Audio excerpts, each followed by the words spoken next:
The Mendon-Honeoye Falls-Lima Sentinel welcomes you to this edition of the Mayors and Supervisors Weekly Update, brought to you by... Each week, our community makes history. Each week, you make history. And each week, there's only one source to turn to for the first take on history. You know what that is? Subscribe to the Sentinel right now to discover the history being made in your own backyard.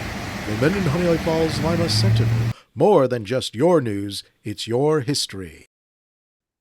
Hey everyone, welcome to this week's edition of the Mayors and Supervisors Update. I'm Chris Carosa, publisher of the Mendon-Honeoye Falls-Lima Sentinel, and each week we bring you the goings-on in the towns and villages in our coverage area.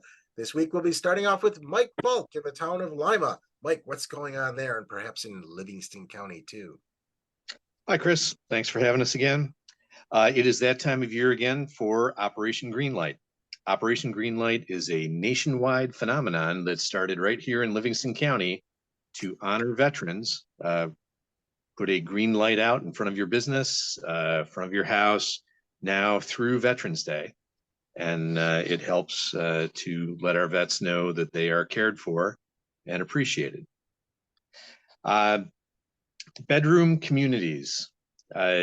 The definition, of course, is a small community that has no major industries and that is lived in by people who go to another town or city to work. Here in Lima, the planning has for decades tried to move Lima more in that direction. It did not work out. We're a manufacturing center for pipeline parts for the natural gas industry, ID cards for security in hotels worldwide, custom playgrounds that are installed all over the continent, precast concrete wall systems and precast concrete products. We have a growing number of people who also work from home with no commute at all. And of course, don't forget the farming industry, which is sort of in the middle, working from home, short commutes, but everything's sort of right there. The folks who work in these businesses, they all need places to live, places to shop, and places to spend some leisure time. We have that sector growing in Lima right now. We are the fastest growing downtown in Livingston County. And yes, we need to replan, and the town board and the village board will have to be talking about that over the next year to see about a replanning effort.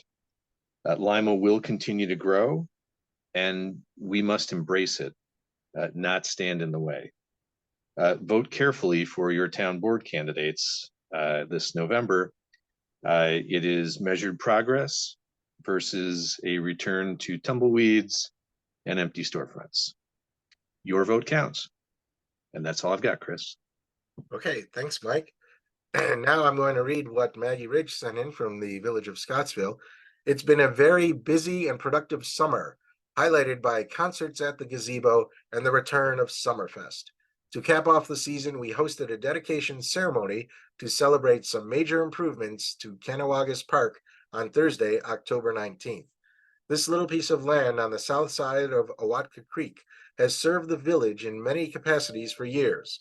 At different times, it served as an access point for the canal, the town dump, the village pump station. Its proximity to Awatka Creek makes it a great place for fishing and kayaking. It also serves as a major trailhead for New York State's longest state park, the Genesee Valley Greenway State Park. The Greenway is a 90-mile multi-use trail, hiking, biking, snowmobiling, birding, cross-country skiing, horseback riding, etc., that passes through multiple towns from Scottsville to Hinsdale, New York, and is one of Scottsville's most significant assets.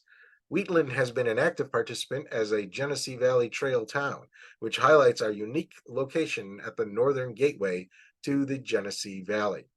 Thanks to the vision and dedication of local citizens who, against all odds, were able to corral and harness a diverse variety of resources, including grant funding.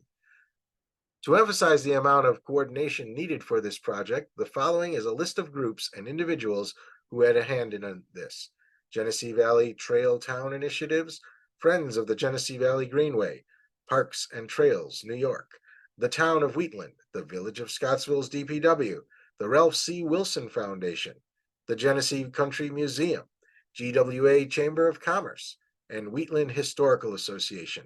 Individual contributions toward completion of the kiosk included Bob and Alden Hatch, Mike Sowers, Tim Davis, and Nicholas Schoenfeldahl. As a result of these efforts, we collectively were awarded 3 separate grants, 2 from PTNY and 1 from Tree City, USA, which helped the town and the village revive the park and give it some long overdue attention. These improvements included an informational kiosk, bike rack, bike repair station, a split rail fence, a perennial garden, and enhanced ADA access to the trail and the park. Caughnawagas Park now has found its identity, and we're very proud of what we've been able to accomplish. We're hoping that kind of funding continues. Future plans include additional parking and some thoughtful signage so more people can access this wonderful asset. That was from Maggie Ridge, Mayor of Scottsville. Now we move over to the Mayor of Honeoye Falls, Rick Milne. What's going on there? And maybe Monroe County too? Chris, it's nice to see you guys again today. Sorry I'm on the road right now, but that's going to be the way it is for the next few weeks. I'm happy to say that over the next 3 to 4 weeks, probably, our village board of trustees will be participating in these calls, a different trustee each week who will be coming on board to talk specifically about the areas that they are either focused on as a liaison. As an example, Will Wagner is our liaison to the business community, and Will is setting up a meeting in early November that we're going to ask all of our businesses to come in so we can talk a little bit about our businesses working together, a chamber type organization really taking off again, those types of things, and really find out what their needs are. Dan Harris has been very involved with the Honeoye Falls Mendon ambulance, and he'll really focus on that. Jackie Main has been focused on the fire department, and then Virginia Floss will be talking about the historical society, etc. So everyone has their little area that they follow, and we'll give some really nice updates on that. So I'm looking forward to their involvement.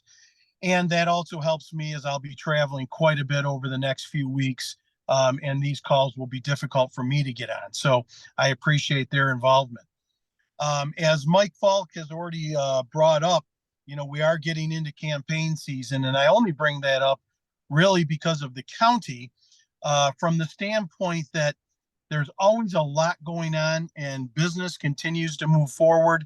But as everyone is seeing the signs all around our communities now, that's a big focus for a lot of the legislators and legislature overall, is to go through this process. And November 7th, as Mike has said, and the early voting is very critical, really to all.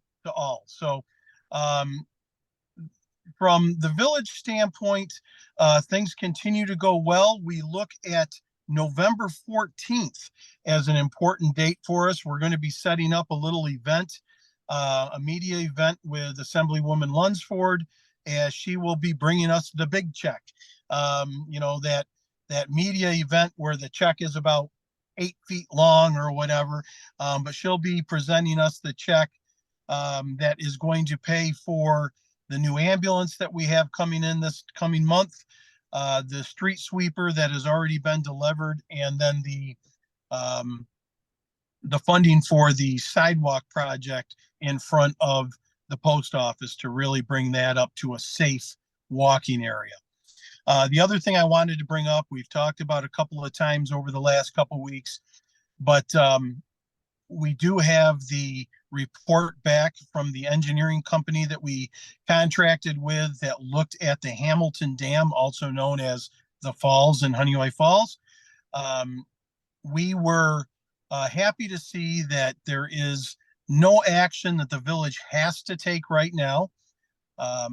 What we really need to look at is dive into, pun intended maybe, but dive into this project a little bit more to see what's going to be best. And we're going to work with the DEC on this as well, because the options will be more along the lines of, do we recap the falls entirely?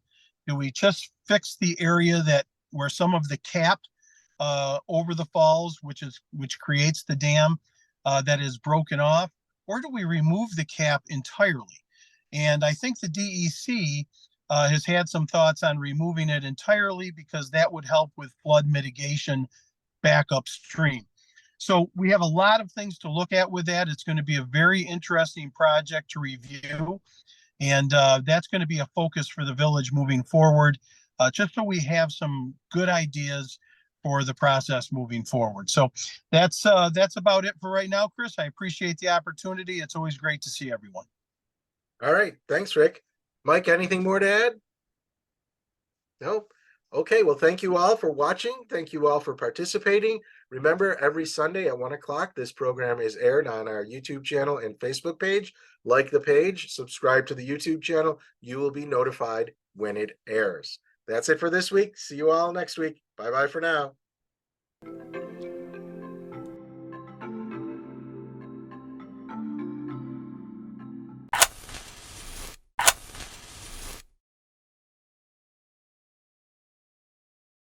Imagine yourself communicating with a difference. Pan-Dimensional Solutions helps you do this. Whether live spectator events, taped broadcasts, or real-time audience-engaging programs, you can benefit immediately from the tools Pan-Dimensional Solutions will share with you.